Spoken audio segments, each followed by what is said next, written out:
Salam jumpa dengan Silin Forest Papua.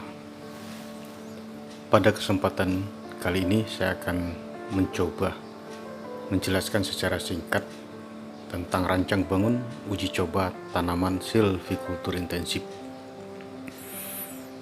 Uji coba pertama adalah uji jenis, lalu uji tanaman, dan seterusnya uji progeny. Uji jenis adalah uji dengan membandingkan semua jenis yang ada di lokasi kami. Uji tanaman adalah uji perlakuan seperti jarak tanam dan lain sebagainya. Lalu uji progeny adalah uji keturunan. Yang akan segera kami lakukan adalah untuk saat ini uji jenis. Jenis yang dibandingkan diantaranya Sorea leprosula, Matoa, Nyato, Resak, dan Merawan.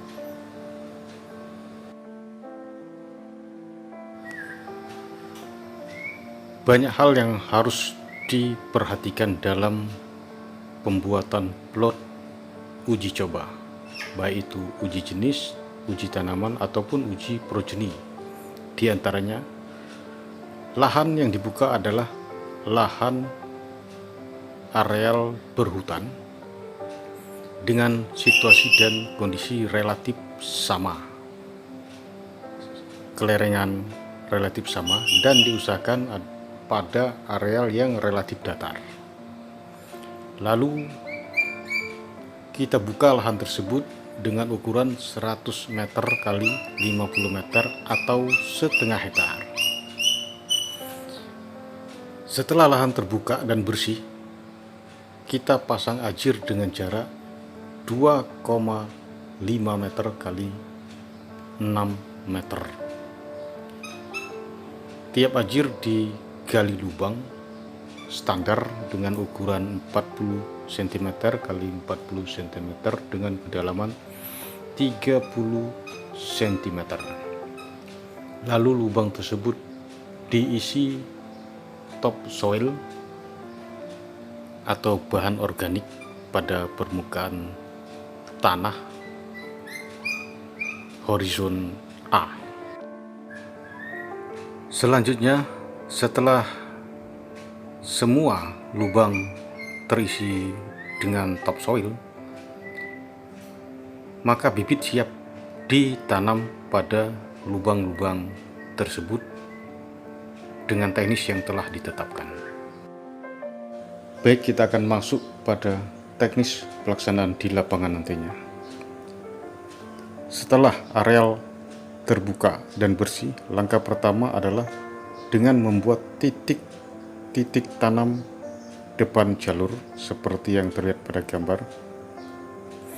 Titik pertama tidak jadi acuan, titik kedua adalah jalur 1, titik ketiga jalur 2, dan seterusnya sampai titik ke-15 yang merupakan jalur 14. Lalu titik ke-16 juga tidak menjadi acuan. Jalur 1 sampai 14 adalah jalur-jalur untuk tanaman yang diuji cobakan dan nantinya akan diamati secara rutin atau berkala. Dalam hal ini adalah pengamatan tinggi batang dan diameter pohon. Lalu kita lanjut, langkah kedua adalah dengan membuat titik-titik tanam mengelilingi jalur pengamatan.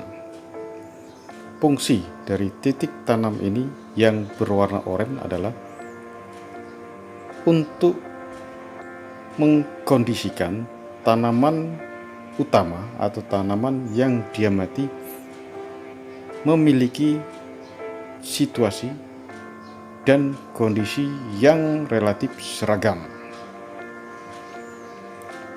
Pada plot uji coba, tanaman yang diamati per pohonnya harus memiliki perlakuan yang sama, penerimaan intensitas cahaya matahari yang sama, dan pengaruh lingkungan sekitarnya yang sama. Inilah pentingnya tanaman border yang warna oranye pada plot uji coba. Setelah selesai membuat tanaman border mengelilingi tanaman utama atau warna hijau, maka langkah selanjutnya adalah membuat titik-titik tanam utama atau tanaman yang kita uji cobakan dan akan kita amati nantinya seperti terlihat pada slide.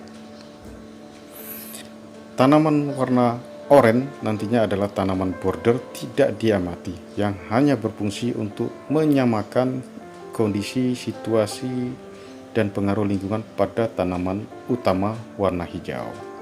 Tanaman warna hijau tentu adalah tanaman uji coba yang akan kita amati nantinya.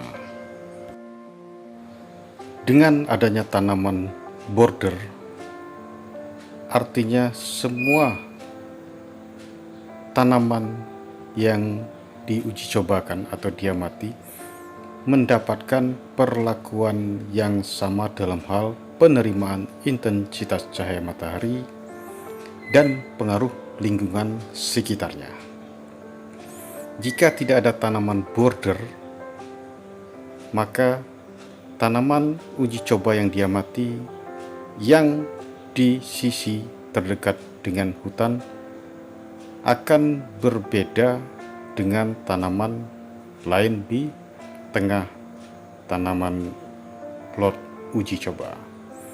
Sehingga sangat penting adanya tanaman border untuk menyamakan situasi, kondisi, dan perlakuan penerimaan intensitas cahaya matahari dan pengaruh lingkungan terhadap tanaman yang di sisi terluar dari hutan.